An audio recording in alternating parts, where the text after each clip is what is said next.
Hey everybody, welcome to the CNC with Dave show. We are on episode 40. Can't believe we've done 40 shows already. How time flies, huh? We're going to start off. We've got kind of a small panel just yet. We've got some that'll be dragging in a little bit later, I'm sure. But we'll go ahead and do some panel introductions. Juan, you want to start us off tonight? Sure. Hi guys, my name is Juan Lopez. I'm from Dallas, Texas. You can find me on YouTube under G Code 1 Design, also on Facebook and on Instagram. Mostly on Facebook. Thanks for having me, Dave. Thanks for being here, Juan. And next, Mark. Caught me unaware. Good evening, everyone. My name is Mark Lindsay, and you can find me here on YouTube, over on Facebook, and when I can remember, also on Instagram. So thank you for having me tonight, Dave. Thanks for being on here, Mark. And now all the way from New Zealand, Mr. Pasuelo. Hey again, Dave. Thanks for having me. It's Peter Pasuelo here. I'm in New Zealand, and you'll find me on YouTube under the name of CNC Nuts. Also on Facebook, Google Plus, and anything else that's going about at the moment. Thanks for having us, Dave. Thanks for being on here tonight, Peter. It looks like you're well equipped to have a safe night. That's it. Okay, next, representing Canada for us tonight is Mr. Trevor Carter. Hey, Dave. Yeah, like you said, my name is Trevor. Trevor's Woodshop. You can find me here on YouTube, Instagram, Facebook, pretty much all the social medias. It's either under my name, Trevor Carter, or Trevor's Woodshop. Thanks for having me, buddy. Thanks for joining us tonight, Trevor. Before we get into the exciting topic of safety, which I know everybody's got to be just chomping at the bit to get on that, I know. I got a couple of things I want to talk about. First, I want to give a shout out and a congratulations to Mr. Paul Lawrence down there in Cape Coral, Florida. He was the first one with the correct response to my question of the week last week, which was, the name of the video that I did on that I published on November 21st, 2012. I believe that was it. And that was what my dog does when I'm not home. I shared that video again on Facebook just so people would know what the correct answer was. And that crazy video's got like 90,000 views. I can't believe Rocky's probably more popular than I am. But anyway, a couple of other things I wanted to. Oh, I know one thing I wanted to do. If you're a first-time viewer, this first time you've ever watched the show, and you're over there in the chat, just say something. I'm just curious to how many people we have watching the show tonight that might be here for the very first time. Also, I don't know if anybody else saw it. I'm sure you probably did, but I saw on Facebook that Digital Wood Carver has now come out with a smaller desktop CNC. I think it's, if I recall, it's a 24 by 18. And I'm sure we'll probably see that at the Atlanta Feels Like the First Time Mertzke. I'm sure we'll see Laney at the Woodworking Show in Atlanta, which, by the way, folks, that's March 31st, April 1st, and April 2nd. Hope y'all can come hang out. I look forward to meeting a bunch of new folks there. And one other thing that y'all might be interested in. Those of you who have followed me for quite a while, at least the past, 3 years or so, know that back in the spring of 2014, I did the video series, how to build a CNC router on a shoestring budget. And then right after that, I did another little short video series. I think it was like 4 videos, and it was called Another CNC Build or something like that. And anyway, I had built another machine with a whole different style format where it was kind of wider on the X and not as deep on the Y and that kind of stuff. And I built that for my buddy Jim. And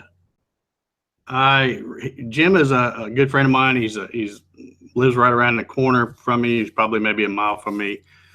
And he does a lot of, he's an electrician, or he's retired, but he's, electrician. That's what he's done. So whenever I need any electrical work done, Jim comes and really hooks me up. He takes care of me. So I was, wanting to get rid of that other CNC build that I did for the Gatton CNC build series. And I told Jim he could have that one. So we moved that one to his shop Wednesday, I think it was. And now he needs to get rid of that other CNC that I built about 3 years ago. And if anybody's curious, I've attached the links to those videos. So if you want to go back and watch, so you can see what it looks like. It's the older style. Like I said, it's like the shoestring budget style CNC. And it's got, I'll have to go back and refresh my memory because it was 3 years ago, but I think it's got about a 40 by,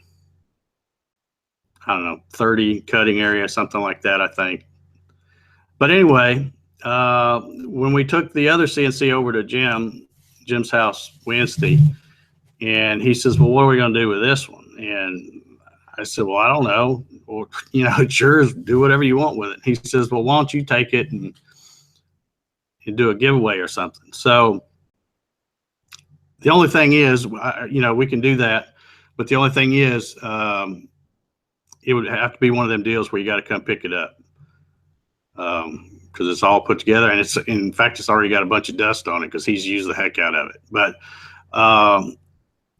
if y'all are, interested in doing something like that, let me know. We'll put together a giveaway. I'll set up an entry form on the website. Like I said, it's used. It's as is. It's got the older 269 ounce stepper motors, but it's a good little machine. And if anybody's, thinking, well, maybe the dry box or the stepper motors are about to go out because they're 3 years old, I've got one out there I've been using for 12 years and it's still going strong. So I wouldn't worry about that.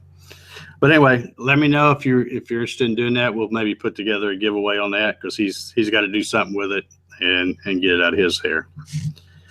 So let's see, what else have I got here? I think I pretty much covered everything. Did anybody ever pop up over there and say they were first time? I know I've seen a couple of new names over there. No, nobody fessed up to being a first-time viewer. If you're a first-time viewer over there, y'all, let us know in the chat. Yeah, maybe they're just lurking and not wanting to speak up. Okay, I'm crossing off here what I've already talked about. Okay, well, I guess we'll get into our exciting subject of safety. As I was sitting around the other day trying to think of a topic for this week's show, I had ordered some stuff. I have, I have a shop around back where I have my old CNC, and then of course I have my big green one out there in the garage, and that's where I spend most of my time now, running the Gatton CNC kits. And I had some cheap, I don't know what you call them, the hearing protection things, I'd probably got them at like Harbor Freight or something, and they're okay, but they weren't that great. So since I'm spending so much time out here, and instead of having to run back and forth, because it seems like every time I need them, they're at the other place, I went ahead and ordered some new ones, and I've got these here. And I even brought the box in here to show y'all. And then I realized I probably could have got them in orange instead of yellow, but well. But anyway, these things are really good. These are made by 3M. I've got a link in the description, if you want to check them out. But I can put these on, and right now I'm still running a 7518 Porter cable, which that thing is crazy loud. And I can be standing right next to the table with these, and it's, you know, really tolerable. You know, it really, these are way better than what I had out there in the other shop. So thought I'd bring that up. And, you know, that's as far as working in a shop with a CNC router. I mean, obviously everybody knows about safety glasses and stuff like that. I have to kind of wear glasses anyway to see what the heck I'm doing. So I don't usually forget to put glasses on. But hearing protection is really important, because a lot of times you're not only going to be having a noisy router, you might have some, you know, shop vac or dust collection of some kind going, and that's going to be pretty loud. So I've, you know, in my younger years, I worked around a lot of loud equipment. I've run plastic extrusion machines and fabrication, you know, presses banging and stuff like that. So I'm just kind of trying to save what little bit of hearing I've still got. So, you know, I would say it's pretty important to wear hearing protection. That, you know, to me, that's probably important, if not more important than the safety glasses. Another thing too, if you're cutting something and you're not using dust shoe or something like that, where you're trying to get the dust up and you're cutting something really nasty like MDF, probably should use some kind of a respirator, or at the very least those little cheap masks, you know, you get it, like I pick up some at the hardware store. They're just a couple bucks for a pack of 10 or 20 of them. Just something to keep from breathing all that dust, because MDF dust, I'm sure everybody will agree, is really pretty nasty stuff. Let's see. And you will be surprised at how much dust it will create. You will be shocked. If you're thinking about surfacing an MDF spoil board, respirator, not just a dust mask, and it will throw dust everywhere. Don't smoke in there. Such a fine dust too, huh? Mm-hmm. It's almost like baby powder. It's amazing too, because that stuff floats everywhere. I mean, up high, it doesn't matter. You know, it gets on everything. So, you know, and if you don't have some kind of a respirator or dust mask of some kind, at least put a fan to try to pull it out. You know, if you've got like a garage door you can open up or something like that, try to get it out of there, because, man, it, you know, and there's a lot of other stuff that's just as bad as MDF. I just mentioned MDF because I know how it just nasty dust. And you're right, it goes everywhere. When I surfaced a MDF spoil board, it got into, I had one drawer on a tool chest, pulled out maybe a ½ inch, and everything in that drawer had a layer about, oh, good grief, 1/16 of an inch thick, covering it. Yep. The entire drawer. It will get everywhere. So. Yeah, Bob Heltebrottle says, hold your breath. Yeah, I can, but not for that long, Bob. Another thing, and Peter's already shown one, that everybody should probably have in their shop, regardless of whether you got a CNC or just a wood shop or whatever, and that's a fire extinguisher. But especially, let's hold that up, Peter. And is that a KIDDE? KIDDE? Let's have a look. Not even sure what the hell it is. Just a basic off-the-shelf fire extinguisher. You buy CO2. Yeah. Nothing special about them. They're relatively cheap too. Yeah, I put some links down in the description of the hearing protection stuff, and also put a fire extinguisher. And I think the one I put in there is like $20. It's an ABC type. So really, I mean, you know, if you can get one for $20, there's no reason why somebody shouldn't have one in their shop. And I have seen some videos, some fairly recently on Facebook, of some actual fires catching on a CNC table. Mm-hmm. They'd stepped away for a minute and come back, and you know, the bit had I don't know what happened exactly, but anyway, it was starting to catch the thing on fire. So, One of the which leads me to another point too. I talk a lot about running my machines unattended. And I do kind of, but when I say unattended, that doesn't mean I'm not within earshot or I've got a camera on it. And again, I put a link down here so you can see, but there's I use a little Guardzilla. It's a little cheap home security camera. It's got, you can watch it on your phone. You can put it on a tablet. And it also has a mic, so you can turn the sound on. So I can be even in the back here in my office where I normally wouldn't be able to hear the router then, but I can listen to it on my phone as well as watch it. So that's kind of what I mean by unattended. I don't mean, I get in the car and drive to the hardware store while it's running. I'm not going to do that. But that's a good thing. Diana says, Rocky, have any safety equipment? I'm going to get to that in just a minute, as a matter of fact. Another thing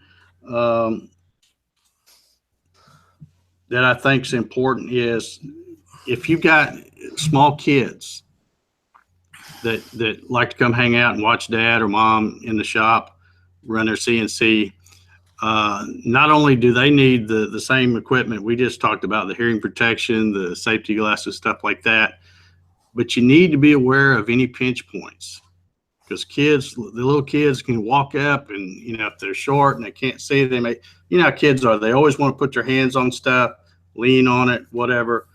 And you got to be careful. They might be putting their hands someplace where there might be a pinch point. So be aware of that. And a nice shiny lead screw turning back and forth is a real attractive thing to a small one. Yeah. And like I said, and I'm going to tell this story. You got to be careful about not just kids, but even grown-ups that come visit your shop. And maybe it's the first time they've ever seen a CNC. I remember back, this hadn't happened recently, but I had a guy one time that wanted to come by and take a look at one running. This is back, I'm talking about the old metal sidewinders that I used to build. And I had a certain program that I ran, to demo the machine, because it did all kinds of movements and everything. So it was a good program to run to show off the capabilities of the machine. And it had I think a 90-degree V-groove bit, and the machine's just going to town and everything. Well, this guy, he decided he wanted to feel to see how smooth the cut was. And so the whole time, the machine's running and stuff, and he sticks his hand up there and starts feeling the cut. And of course, that was bad enough. But, then he decided he needed to say something to me. So he's like, got his hand there on the thing and turning facing me to talk to me. And I'm thinking, you idiot, you have no idea where that machine's going. I know where it's going, but you don't know. And all I could do is hurry up and get that guy out of my shop, because I'm thinking, maybe I didn't want to sell him one after that. But you've got to be careful about people, distractions, that kind of thing. And also, and getting back to the Diana was asking me about Rocky, if he's got any safety equipment. I can't get him to wear his safety glasses, so I pretty much keep him out of the shop. And that's another thing. You have to be careful with your pets, because I don't think so much the safety glass thing, but you don't want your pets hanging around in there, and you're wearing really good ear protection, and they don't have anything, because you're pretty soon your pet's going to be deaf. So it's kind of like people that do metal work. You can't have your dog hanging around when you're trying to weld. because they'll sit there and stare at that light. So you gotta be aware of your pets and your kids, and keep everybody safe out there. Before I keep rambling, has anybody got anything they want to add? Oh, yeah, there's a couple of questions, but I do have something else I would like to add. Kind of have a chat with some of the folks. If you're having new people into the shop, my wife and I have been married for 29 years, and it only took her one time seeing what I do when I'm out running a table saw or something like that. Just let folks know when you're running a tool, let you focus. I mean, when I'm running a table saw or something like that, there is nobody that is more keenly aware of where that blade is and where my hands are than me. Mm-hmm. But, if I'm pushing a piece of stock through a blade or running a router or something like that, let me do that, and we can shuck and jive a little bit later on. Just let me focus on that. And visitors to the shop when you don't expect it or something like that, just make sure your friends and your family let you finish what you're doing before they come up and start trying to talk to you. Don't be waving at me or anything like that. I chased a UPS driver out of a cabinet shop with a piece of hickory because he decided to walk into the shop as I was working a table saw and just start screaming for the lady in the back. I chased him right out into the parking lot. I am not losing a finger because you're too lazy to walk yourself back, and talk to somebody. Just startling people when they got their hands down there close to something that's spinning. Just talk to folks before you get to working. That's a great point, Mark. And those who have been following me a long time and have watched some of my earlier videos, you probably know that I used to have what I would call my shop was in my 2-car garage here. Well, my garage, I'm usually working. I live in Georgia, so it's usually good weather. So I always have the garage door open, and Rocky would just lay out there in the yard somewhere.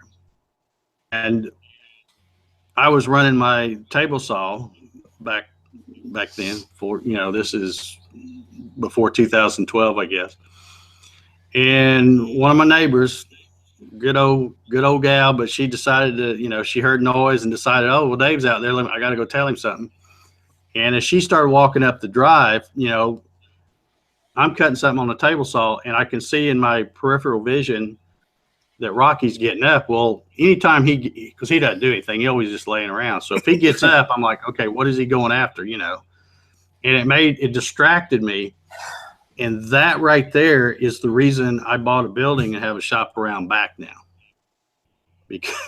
Because all my what I would call my really dangerous tools, the table saw, bandsaw, all that, they're all in my shop in the backyard, and I have a fenced in yard, so nobody can come back there without and if anybody does walk around back, Rocky will bark, and then that kind of lets me know that somebody's out there and I can stop. But yeah, you really have to pay attention, not just with a CNC, but anything really. You can't be distracted. And you darn sure don't want somebody coming up and say, hey, right when you're trying to cut something on the table saw or whatever. So same thing with the CNC. You gotta pay attention to what you're doing. One thing, and I guess I should have mentioned this at the top of the show, but one reason why I wanted to have this little discussion about safety is because I know there's a whole bunch of new people getting into CNC every day. Not just from the stuff that I'm selling, but that's how I can tell there's a bunch of new ones. But people are buying them from wherever all the time. It's becoming a really popular hobby. The costs are coming down. So there's a lot of new people getting into this. So I wanted to have this conversation about safety. And also, especially if you're buying one of my kits, whether it's the Garage Works or Gatton CNC or whatever, when you get that thing, ready to run, and you put in your Mach 3 settings and you spend a little time jogging the thing around, learn about the CNC a little bit before you decide to go run a project. You don't want to hit cycle start and then go, well, gosh, wonder how do I turn this off if something happens? That's not the time to figure it out. You need to know all that stuff ahead of time. So learn the software, whether it's Mach 3 or Linux CNC or what UC CNC, whatever it is. Take time to learn a little bit about it. Know what you have to do. If for those folks who again that are new, if you're using a well, it doesn't matter whether it's a laptop or an old XP computer or whatever you're using out there. I've got a touchscreen out there now, which I really like. But when I didn't have a touchscreen, I would always take my mouse or the little pad here on my laptop, and I would always put the arrow right on the stop key, so that if anything ever happened, all I had to do is walk out and hit that pad real quick, and it was already. I didn't have to go find the mouse, find the arrow, and slide it over there. So it was already set to stop if I needed it to. So that's just something you need to think about. Oh, because when it goes to mess up, it's going to be unexpected. You're not going to be expecting it to screw up. Yeah, and I use sometimes those things move pretty quick. You don't have time to. I have an Xbox 360 controller that I use on my CNC, and my thumb is hovering over that big bright red button. I've got it programmed as E-stop. I'm always holding that thing unless I'm a few steps away working on something. But well, see, a lot of times I'm several feet away in the driveway sanding, cutting parts out and sanding them and stuff like that. So if I hear it making a weird sound, I want to be able to just run in there and hit the thing, and not because to me, especially on a laptop, when you start moving that thing around, it takes a while to find that little arrow anyway for me. Yeah. So I always hover it and put it right over the stop, and then I'm good to go if I need to shut it down. What about a good clean shop too, Dave? I mean, the last thing you'd want to do is have a bunch of debris and stuff on the floor, and then your CNC machine stuffed off in the corner, where you'd actually have to walk over a bunch of that stuff, and then falling face first into that machine would be quite a mess, right? Yeah. That's of course I'm not probably a good one to talk about a clean shop because I'm probably as messy as most people are. I try to make it a habit so that after every build, I dust everything all off and kind of, at least if nothing else, get it into one little pile in the far corner where I can just sweep it up later on. Yeah, there you go. Yeah, well, I think who is it? I think Jay Bates is the one that has a sign in his shop saying a clean shop is a safe shop or something like that. I think it's Jay Bates that has that. So, that's a good point. One of the things that I try and avoid, I do avoid, is using down-cutting spiral bits to drill holes. They're not designed for it, and that's one of the quicker ways of causing a fire because it pushes all the sawdust down into that hole, which just generates more and more heat. And if you really want to get a fire, if you really want to get a fire, then do it on a vacuum table and pull air through there at the same time as you're generating all that heat. So never drill holes with down cutting spiral bits. Use up cutting or straight bits, not as good. But it really should be up cutting bits. Yep. Yeah. If I may, just to add to that, also, if you're drilling, make sure that the bit you choose to drill has a cutter all the way across the bottom, because that's an easy way of starting a fire as well. Four flute bits on MDF. Center cutting. That is, that'll start a fire as well. I've done it. I did it. I didn't know any better, brand new to it, and I was drilling with a downcut bit.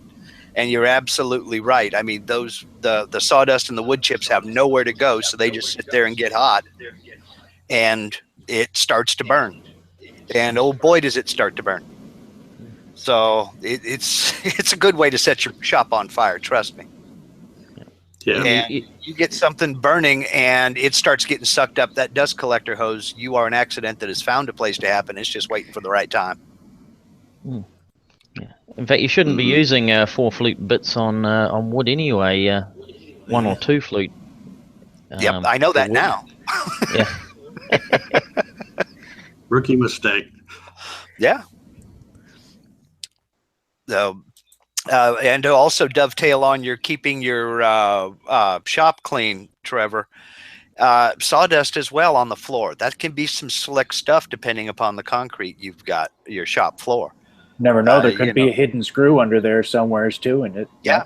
worked Well, just like a even- bunch of marbles. And even just the sawdust itself can be real super slick, you know, and you don't want to be falling forward, you know, into a blade or a bit or something. So we do have some questions on the e-stop thing. Okay. Jerry's Machines is asking, is a key fob emergency stop possible? Yeah. If I'm understanding his question, is he talking about one of the push buttons, and then you have to have the key to No, start it just back up? on like a key fob, a remote that you can have with you when you're out there. Yeah. I suppose. Yeah, I don't see I why don't know. not. I mean, you can buy the little units really cheap on eBay. You know, they're about $7 or $8, something like that. You just wire it across your emergency stop. They've got a relay in them, 12 volts. Push the button on the key Yeah. fob, so long as you're within range, of course. I don't have it here within reach, but it's right over there. I can get it if anybody wants to see it. But I've got it. I bought an e-stop that I plan to add to mine when I get around to it. I think I've got that e-stop on my website on the links of different things I bought. But yeah, it's a nice big one. It's not going to be hard to miss. Mike Mertzke is saying that yes, you can make a remote kill switch. So Yeah. might have to get him to do one. And Woodmuse Studio LLC is asking, is the emergency stop on the CNC considered safety equipment? And does everyone install one, or are they recommended? Oh, I mean, a lot of the bigger manufacturers, probably have one, but I've never used one other than the reset button in Mach 3 or something, or the stop button in Mach 3. But I'm sure there's a lot of people that build their own that don't have them on there. But It'd be nice to I've have. got one built. Yeah, for sure. I've got one on my machine. It's handy. You just hit it if you need it, and it doesn't release. You've got to rotate it for it to actually come out of that e-stop. yeah. Yeah. Is it right on the side of your machine? Yeah, it's bolted off to one side of the machine, and you can have more than one too. You can put one on each side, one on each corner if you want. Just wire them in series, and away you go. Have you ever accidentally bumped it when you didn't mean to? Nope, never. Okay, good. Okay. Jim Bashir's jumped in real quick and said, you're finally talking about something that I do for a living. Please don't make an e-stop out of a key fob. You don't want it wireless. So he might be the one to talk to. Yeah. So I'm just not a big fan of wireless. Yeah, I'm not a fan of anything wireless. Really. I just think about the connection problems I have on my laptop. I can't think of something But that I guess important if being you can make wireless. it, you can make it. Recommended? Who knows? You can do anything once. Right. So, okay. Is there any other questions over there? Yeah, there's one real quick here from the Hamlin Wood Shop. He wants to know, is there any worry about fire inside the dust collector after shutting down for the day? Well, it depends on what you're cutting, I guess. Yeah. I've seen, with my background in sheet metal fabrication, stuff like that, all the big laser, 3, 4 5,000 watt lasers have, a vacuum system to keep the fumes out. And I've seen those catch on fire because of getting where it's cut off a little piece of something and the steel's still hot, sucks it up. So, I mean, you just never know. Like I said, if you can get a fire extinguisher for $20, everybody ought to have one. Yeah, really. And this kind of brings up a little bit of a, I don't know why it's so controversial, but some folks just don't think it'll happen. The controversy about grounding your dust collector system. I was just going to mention that, Mark. In the chat room earlier, was talking with Lyle Foyt. If you're in the Midwest and you've ever seen the aftermath of a silo explosion, you know that a dust explosion can happen. Lyle was telling me that he was in one. And there were people killed. And we're talking about running, resurfacing an MDF spoil board. I grounded my dust collection system just to get rid of static electricity, which can set off a dust explosion. And it works. It was cheap. It didn't cost hardly anything. And it took about maybe a half an hour to do. It's well worth doing it. So yeah, grounding your dust collector will help prevent a dust explosion. Yeah, I've heard pros and cons both way about how much dust are you generating and all that. And I'm not gonna go on either side there, but I'm just saying, if as easy as it is to ground it, why not just go ahead and ground it if that's what you're gonna do, and if you don't want to, don't. I mean, I think it's pretty rare that would happen. I think all the planets would have to align just right and all that, because you got to have a really high concentration of dust to. True, but set it you off. Don't know my luck. Well, there you go. That's what I'm saying. If you got it grounded, good for you.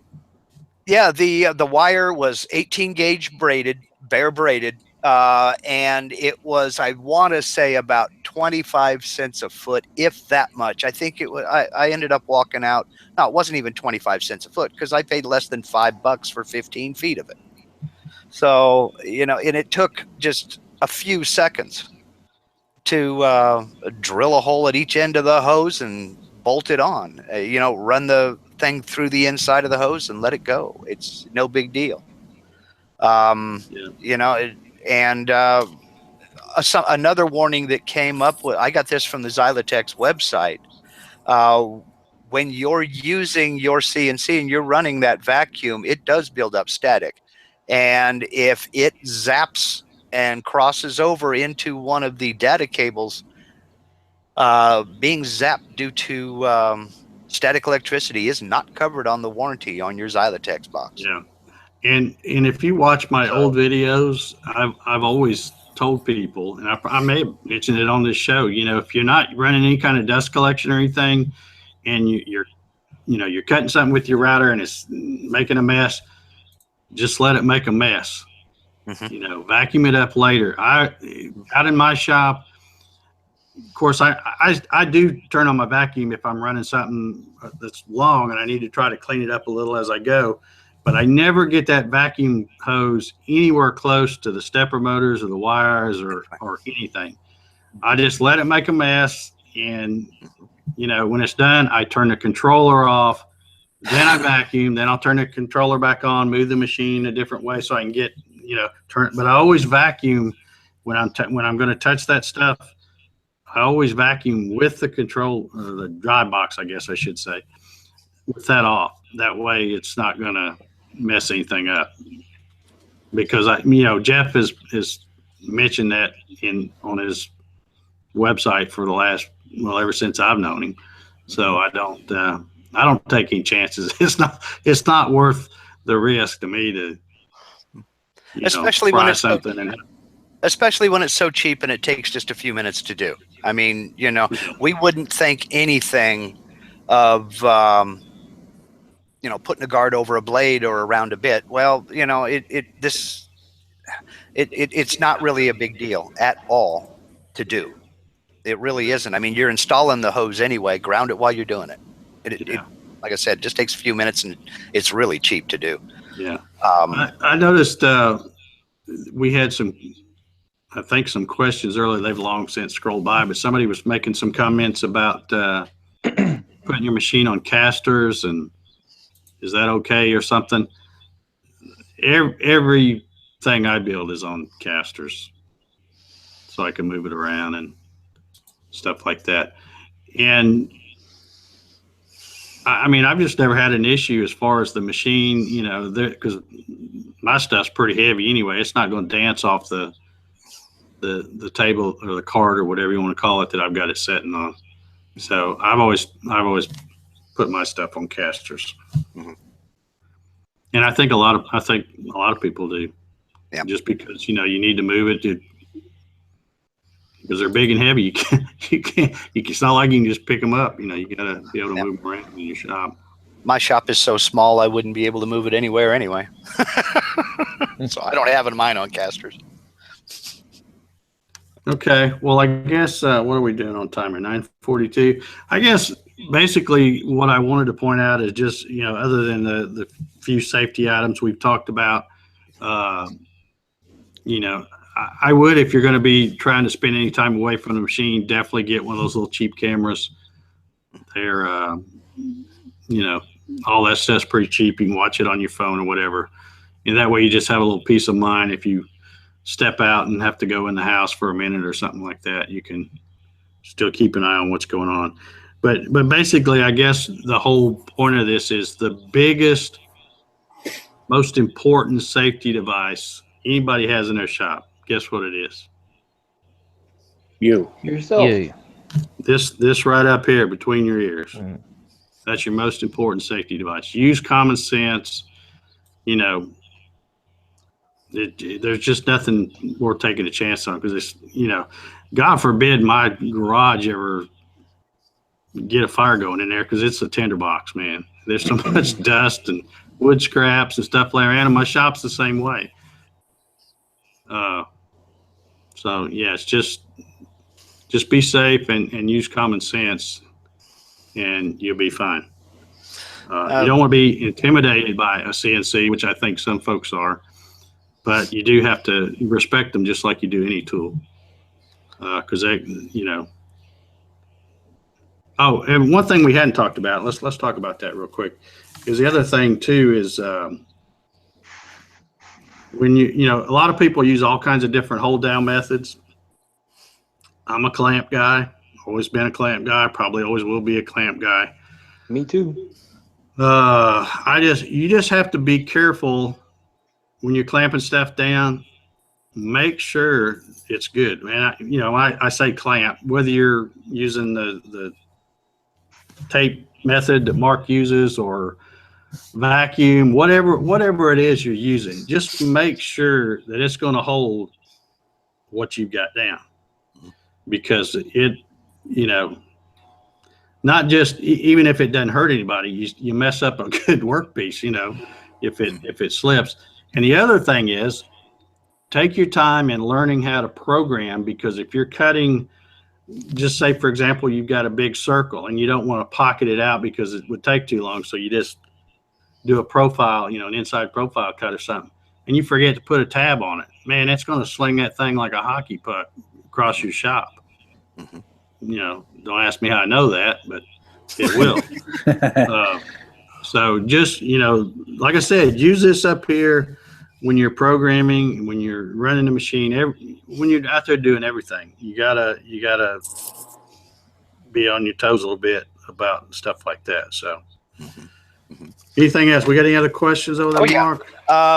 There's a gentleman, name is John, but his username I think is perfect for this show. He calls himself Johnny Nine Fingers. He wants to know, has anybody had to hit the E-stop in an actual emergency? I don't mean a material mess up. I'm talking an actual emergency. No, only through stupidity, as you say, clamps have come loose or what have you. Not a dire emergency.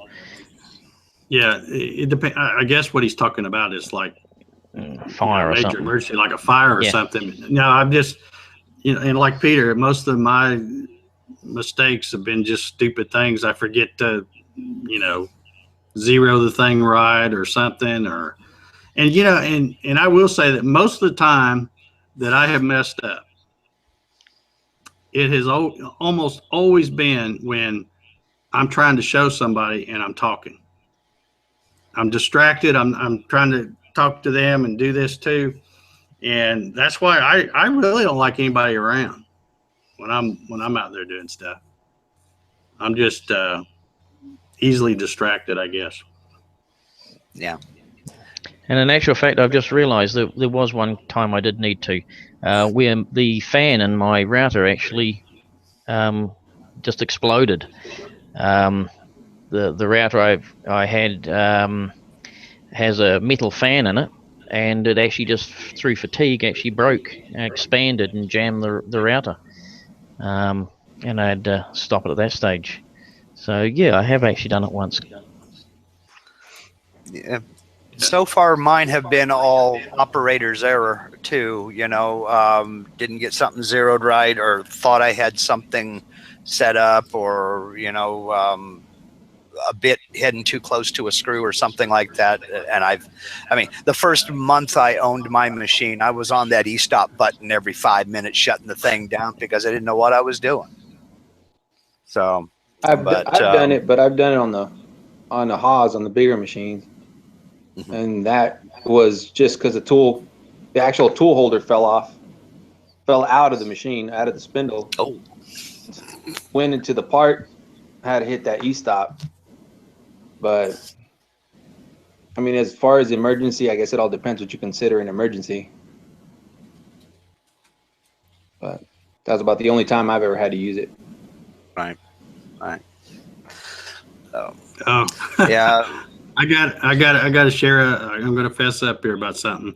Barbara's over in the chat. She says, "Did you mention the burnt shirt?" Oh, the shirt, burnt shirt. The burnt shirt. I have an old denim shirt. It's still sitting over there that I wear a lot of times. I mean, it's old, raggedy. You probably seen it in some videos. Got holes in it and stuff. And I wear that a lot of times as a light jacket when I'm out there sanding. And I had been out there in the driveway cutting parts out of the skeleton and sanding the tabs off of them and stuff. So I had all kinds of dust on my shirt. Well, then I got ready to crate up a GarageWorks CNC, and I get my angle grinder out with a cutoff wheel, and that's what I used to cut the lead screws to length. And I was cutting away, and all of a sudden I'm like, man, somebody's cooking out. And I looked down, and like right here, my shirt was on fire. So, I mean, it wasn't nothing bad. I just had to tap it out a little bit. But yeah, that's you got to be careful when you're around sparks after you've got a lot of sawdust on you, or man glitter, I guess we should call it, right, guys? Glitter's for 12-year-old girls. Yeah. So, but yeah, that was my exciting. Those people that ask you about the Gatton CNC, if it could cut with a plasma cutter, they should probably invest into an e-stop or something similar. I should probably invest in something other than a Gatton CNC. How many times have they asked that? Well, remember what he said. The number one most important piece of safety equipment is the one between your ears. Do we really have to ask that question? Yeah. Okay. There is one big question here, and I save it for last because Miss Diana Carpenter asked it, and this is a big one here, and it could take a little bit of talking. Does any of this fall under homeowners insurance? What if you burn your shop down? Yeah. Now I don't know. I don't want to find out. I'm not an insurance guy. I don't know. Yeah. I'm not an insurance guy, but I am in real estate, and I help people out, helping them try to find homeowners insurance agents. but I'm not an insurance agent myself. That's something that you need to talk with your homeowner's insurance carrier about. Some of them will let you bump up to a policy that will not only cover liability, like, you know, are you going to burn your house down or something like that? But you're talking about medical for somebody if they should get injured on your property, but also for the replacement of your tools should somebody break into your shop and steal it. I mean, you know, normal homeowners insurance policy, and you'll probably be surprised at this, but a normal homeowners insurance policy, at least here, will cover up to about $10,000 worth of tools. And it don't take much to get $10,000 worth of tools. You would be absolutely surprised. And I've seen some that were a little bit lower. Yes, they will have to come out and look at your shop and see what you got. Yeah, Mike Merchke, he says he had to get separate insurance because he runs a business, even if his business is at his house. Yeah. Right. So, and that's where I was going to go next. If you are running a commercial enterprise, that is covered on a different policy as well, because you have to have higher limits. Check with your state and check with your insurance agency, because some states have higher levels. I mean, here, I believe I would have to have a $500,000 policy. And while it's not super expensive, it's not super cheap either. So just talk to your insurance agent, A, about liability for the property, B, about liability for somebody that's visiting your shop for medical or accidental death, and C, about all the stuff you got in your shop. You know, we're talking the wood, the tools, everything you add up. Doesn't take much to get over $10,000. Mm-hmm. Covered, you're not covered. So, you know, like if you're running a business, it is completely different kind of a coverage than if you're just running it as a hobby. I mean, there's several people over here in the chat talking about homeowners won't cover if you're running a business. They will in some states. Every state's different. Check with your homeowner's insurance agent. That's the first person to talk to. Right. So. Yeah. And you know, everybody's in a different state and stuff like that. So what's one person says in this state probably isn't going to be the way it works in another state. So. Right.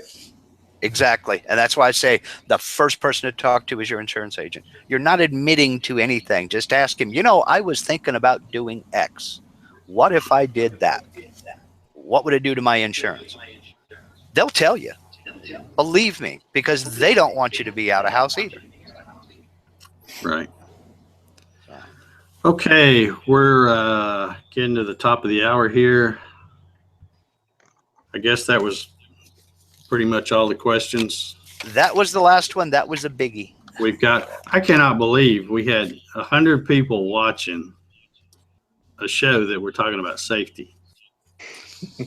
Well, if I could make one more thing, one more statement, and I spent a few years working in Army aviation, working as a helicopter mechanic, and I don't think there's a hangar in the Army out there that doesn't have a big poster that says "Complacency kills." You were talking about the number one piece of safety equipment you got is the piece between your ears, and that is 100% true. Don't get complacent. We tend to get into patterns because we get familiar with it, and we tend to do the same thing over and over again, and it's real easy to think you know it all, and you are dangerous when you do think you know it all. Yep. You know, focus on what you're doing. I don't even have a radio in my shop because I don't want the distraction. I've got to focus. Well, you know, I didn't mention radio specifically when I was talking about distractions. It was more like, you know, visitors to your shop and kids and dogs and stuff like that. But I have, I'm glad you brought that up, Mark, because for one thing, when you're running a CNC router, I mean, you're probably not going to be able to hear the radio anyway. Exactly. So, you know, I love cranking up some tunes as much as the next guy. And I got a computer out there. If I'm not running my CNC in my shop and I'm just doing something else, I might have, a playlist playing on the computer or something, but half the time I can't hear it anyway if I'm running a table saw or, whatever. So, don't, at least try not to get distracted by that. Mhm. And the other thing is too, and I want to mention, and I have a very strict rule about this, and it's just a rule for myself. I mean, it doesn't apply to anybody else, but it's just something I do. I'm not a big drinker anyway. Yeah. In the summertime, I might pop open a cold one or something like that. But I have a rule that if I come in my house and get a beer and I pop that top and then I remember something I forgot to do in the shop, I'm done. Yep. Don't go out there. Yep. Mhm. It's just, and you might say, oh, well, it's just one beer. Well, yeah, but it might be just enough to distract me from thinking losing just one finger. Yeah. And so that's my rule anyway. I hope everybody else has a rule similar.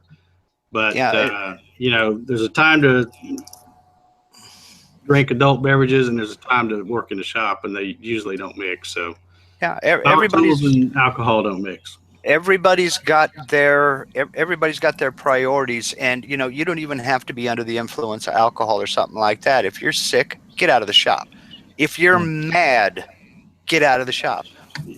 Well, that's another thing. I printed off this stuff and I haven't even looked at it all night. But when I got thinking about doing this show about safety, I went to Google and I just Googled CNC router safety.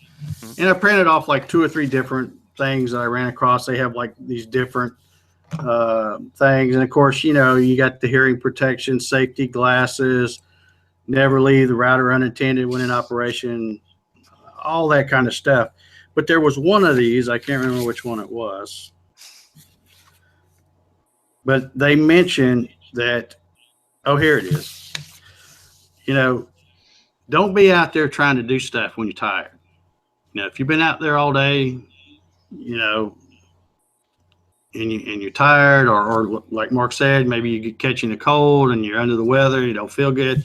That's not the time to be in the shop, because you're going to be distracted, thinking about other stuff, and you're liable to get hurt. So, yeah.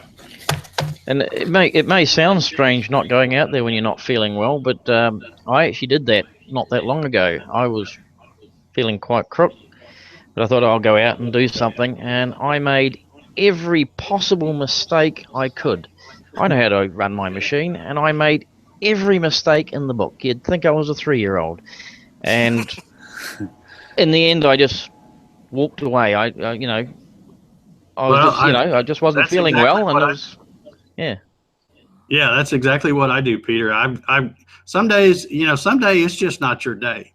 You might feel good. There might be nothing wrong. You've had your coffee, but some days it's just not your day. And I've had days like that, and I go out there, and after about the 3rd mistake, I'm like, you know what? I better go do something else. This ain't happening today. And I'll just give it up. I've ruined some perfectly good work pieces, stuff you've spent time gluing up and planing and all this stuff. And then I'm like, oh man, I had a brain fart, just totally gone. So yeah, I usually just put it aside. I'll come back to that in another day or two. But that's the woodworker's paradox, Dave. You and I would get real mad about ruining a $100 piece of walnut, but we wouldn't think nothing about a $500 deductible for a trip to the emergency room because we wanted to get stupid. Yeah. Just if it spins and you're not using it, unplug it. That's it. Don't get complacent. And if your emotions aren't in check, get out of the shop. If you're not feeling good, get out of the shop. Yeah. There are other days. I know there's a lot of folks that do projects. Maybe they're just doing them to give them to that person, or maybe they're charging them for whatever. But don't make any deadlines. Yeah. That's one reason why when people ask me, hey, you got a CNC, can you make this for me? I usually just say no. Just because I don't, because I don't like deadlines, because they always, oh, you can do that. Well, can you have it for me tomorrow? No, I don't, I try not to do any extra work, but if you are one of those people that, that's what you do and you do it, just make sure you give yourself plenty of time, because you don't want to be rushing around. Like I said, that's when you're going to mess up and either get hurt or just flat screw it up and have to start over. So, got a real quick one from Johnny. I got a real quick one from Johnny Nine Fingers here. Has anyone ever woke up in the middle of the night because they thought something was left on and ran out to the shop to check? I read that. I haven't, not yet. But I do that a lot. Really? Yeah, I got one of those big box air cleaners that sit up on the ceiling. And I got a 2-hour setting, a 4-hour setting, or a continuous setting. And actually today I recently learned that I'm going to start using the 2-hour setting, because every other time I put it on continuous, it gets to the point where you hear it humming so much you don't even notice it anymore. And before you know it, you're in the house, you're sitting here, it's 11 o'clock at night, you wake up and you think to yourself, oh crap, that thing is still going. It's minus 20 outside, you got to go outside, shut it all down. So now I just set it up for 2 or 4 hours, and then that way there, if I do happen to go in the house, no big deal, it'll shut off in a couple hours on its own. Yeah, cool. I've been woken up on my air compressor before. Yep. Guilty. Yeah. I will also admit to turning around the car and driving back home 20 miles from home. Turned around the car and drove back home to shut off the coffee pot because I couldn't remember if I turned it off or not. I've done that before just to make sure that the garage door was closed.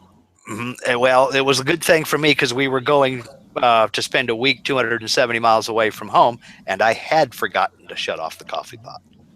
So, yeah, I backed down my street many a morning because I couldn't remember if I closed the garage door or not. So, and I had gone to work all day and left it open, but fortunately I got a neighbor that's likes to watch stuff close. So, all right, well, I guess there's only one thing left to do. We're up here at the top of the hour. I appreciate all you guys hanging around, man. We're still right around 100 people watching. We got to do our question of the week, and if I can remember what it was. I've got it wrote down. Come on, I got it. Okay, now some of these questions I'm doing, we got to figure out what we're going to give away. What do y'all want? I got hats. I still got hats. I got another router bit here I can give away. What do y'all want to do tonight? You're the man. Pick one up. Watching over there, see if anybody's going to chime in. We'll do the router bit. What the heck? They're all going to say a garage works, so Yeah. Well, that's the thing. If the guy wins and he has a garage works, he might want that. This is a white side, 1/4-inch diameter, 1/4-inch shank, 60-degree V-bit. Nice. Never even used. Nice for can y'all see that? Am I holding it up right? Yep. Yeah, Nice for really fine detail. And very sharp. That's why they put that rubber thing on there. So we'll do the router bit. Yeah, everybody's, I don't know. Some people saying hats, some people saying bits. Why don't you give them the choice if they give win? them a choice from one of the. So here's the deal. We've got the router bit. We've got GarageWorks CNC hat. We got Gatton CNC hats. So when you give me your response, text, and we'll do the phone number here in just a sec. Mark, do you know my phone number? Can you put it in the chat? Yes, I certainly can. Got it. Okay, he's going to put it in the chat. It's 770-778-5816. And don't forget, folks, you got to put your first and last name. Some of y'all I may have in my phone, so it'll pop up with your name, but when you give me your text messages, I need to know who I'm talking to there. So, and also, when you give your response, and you can do it in a second text if you want, because you're trying to get in first, I know. Put what you want, the bit, which kind of hat, whatever. We'll make it a winner's pick tonight. Okay, this is it, and then we're going to sign off. The question of the week is, a while back, and when I say a while, I'm talking probably a year and a half or so ago, I did a video. For those of you who may not know, or some of you may know, I have backyard chickens. So I did a video about my backyard chickens. I have 3 chickens. They're hens because I love eggs. What are the names of my chickens? I did name them, and it says so in that video. So first one to text me the 3 correct names of my chickens can have their pick of the router bit or either one of the hats.